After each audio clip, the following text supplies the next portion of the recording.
Welcome to the exam preparation for AZ-305, Designing Microsoft Azure Infrastructure Solutions. My name is Bobbie Russell and I'm a Microsoft Technical Trainer. This video series will guide you through the essential strategies for taking the AZ-305 exam. Our focus is on exam strategy and preparation, not teaching the concepts. We'll cover the objectives, best practices, tips and tricks, and exam key points. This video will also include a lot of visual information for reference, so remember, you can pause the video at any time and review the content. This exam is designed for those who have hands-on experience in Azure administration, IT operations, and Azure development and DevOps. You may have taken the official Microsoft training, either self-paced online or instructor-led training. Your path to becoming an Azure Solutions Architect expert involves several steps. This video series is your comprehensive guide to the exam preparation, covering essential topics and providing valuable study resources. Be sure to also make use of labs, study guides, and practice tests, and focus on the skills highlighted during the exam prep course to ensure that you're thoroughly prepared. Once you feel confident in your understanding of the content, it's time to take the exam. So now, let's go ahead and get started. This exam prep video series will help you with three key things. First, identifying what will be covered on the exam. Second, gaining insights on preparing for the exam. And finally, determining which concepts to prioritize, revisit for further study. Keep in mind this series is not a replacement for official Microsoft training or your hands-on experience. While it will guide you on what to expect from the exam, it won't teach you the topics in detail. Use it to spot any knowledge gaps and focus your time on resources accordingly. In this series, each episode will cover one of four groups in the objective domain. For AZ-305, here are the groups that you'll see as you see. Each group has a specific weight, indicating the percentage of questions that will come from each area. Currently, episode 4 is the most heavily weighted section, so you may want to consider focusing more on your study time there. However, remember, to pass the exam, you need to be familiar with skills in all the groups. Let's dive into content for episode 1, which focuses on designing identity, governance, and monitoring solutions. In this episode, we'll cover the things that you see here. Here is a list of all the different skills you may be tested on. These are sometimes referred to as may included, meaning they may or may not be on your exam.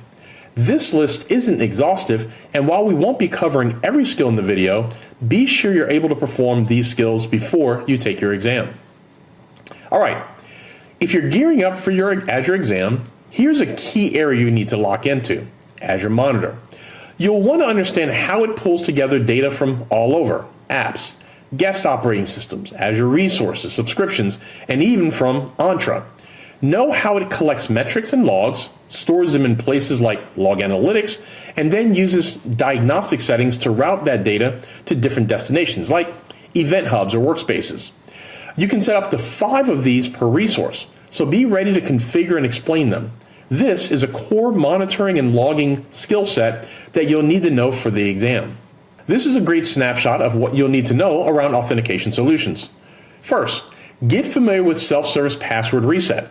It's a big win for reducing help desk calls. Then dive into MFA or multi-factor authentication and understand how it boosts security. You'll also want to know how hybrid integration works, especially writing password changes back to your on-prem environment. And don't overlook passwordless authentication. It's both secure and user-friendly, and it's where the industry is heading. The graph here is key. It shows how different methods balance security and convenience, which is something you'll definitely want to pay attention to for your exam. Microsoft Entra ID is your go-to solution for managing identities across different scenarios. For your internal employees, whether you're fully in the cloud or hybrid, Entra ID handles access and identity, so you'll want to keep that in mind. And if you're building apps for customers, Entra ID B2C is the way to go. Also, make sure you understand how Entra ID supports role-based access control, conditional access, identity protection, and access reviews. These are features that are essential for securing your environment and are definitely test-worthy questions. The diagram you see here is a must-know for understanding how access is authorized in Azure. Start with the concept of a security principal. This could be a user, a group, a service principal, or a managed identity. So remember those.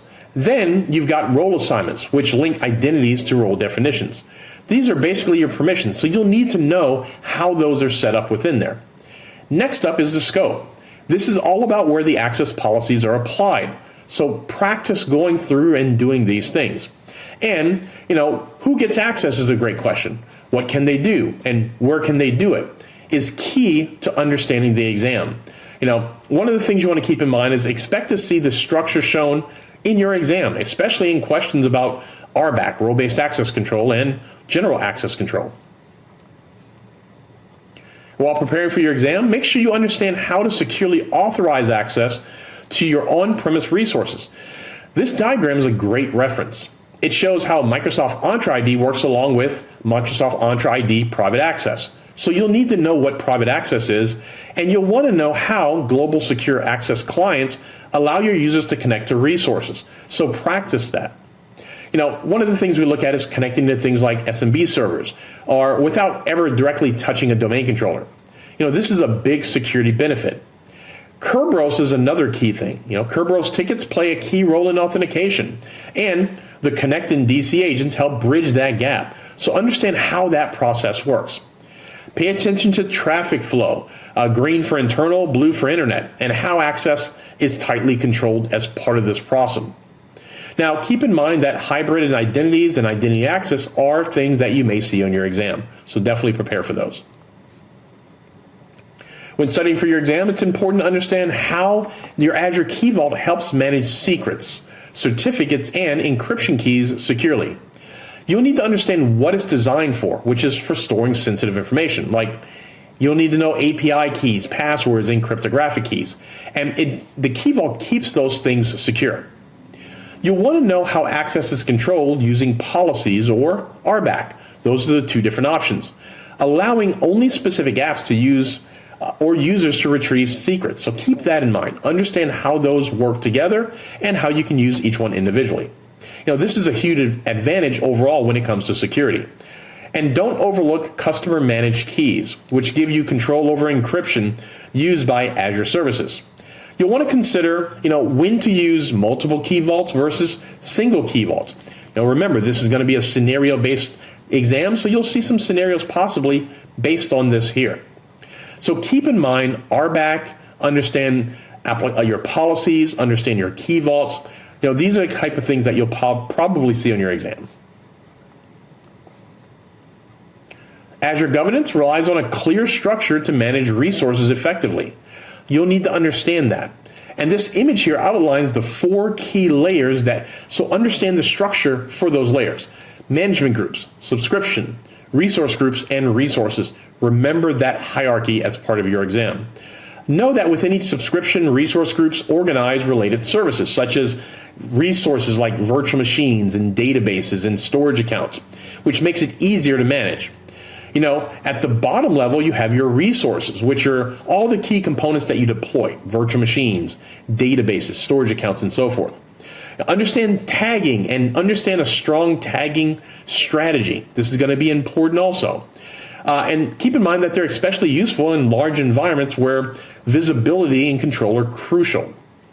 Understanding how these layers interact and how to apply policies, manage access, and use tags effectively is essential for designing an environment and preparing for your exam. When reviewing for the section on managing compliance in Azure, focus on how Azure policy is used to enforce standards across your environment.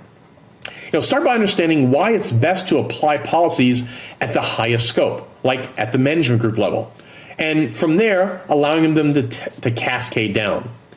Knowing the timing of policy evaluations is very important also as part of your overall study.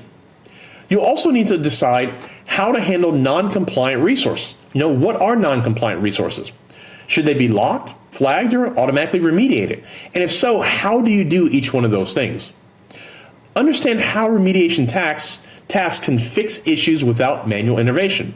So I would recommend that you go and practice creating manual remediation tasks. Policy compliance dashboards is another thing. Keep in mind, this is where you audit and track compliance across your environment. Finally, Study how Azure policy works alongside RBAC. RBAC controls who can do what, while policies control what can be done. Together, these are going to be very important things, so practice these in your lab so you're prepared for any questions related to them. For identity governance, there are 3 main areas that you want to focus on, and each one of these areas plays a critical role in securing access and managing risk. The first thing we have is conditional access. You'll want to understand how to configure policies that enforce multi-factor authentication, block access from specific geographic regions, and allow access only from managed devices or approved clients. These are examples of things that you'll definitely want to know. Now, keep in mind that these controls help you ensure that only trusted users and devices can access these resources.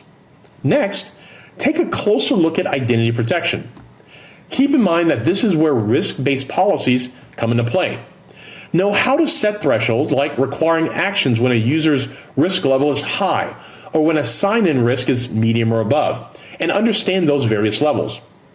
Also be familiar with how to investigate and respond to these risks using the Azure portal. Now, this is going to be one of those key things to identify threats and risks within your organization. And finally, study how to design an effective access review plan. You'll need to identify which resources should be reviewed, determine what automatic actions should be taken for users who no longer need access, and choose the right reviewers, whether it's the resource owner or someone else. These are 3 areas, conditional access, identity protection, and access reviews, which can work together to secure your environment, and understanding how to configure these and apply these is going to be essential for passing your exam. To recap this episode, we discussed how to design solutions for logging and monitoring, designing authentication and authorization solutions, and designing governance. Remember, this group accounts for about 25 to 30% of your exam, so keep that in mind when you're preparing for your exam. Thanks for watching episode 1 on designing identity, governance, and monitoring solutions. Be sure to join us for episode 2, where we'll cover designing data storage solutions.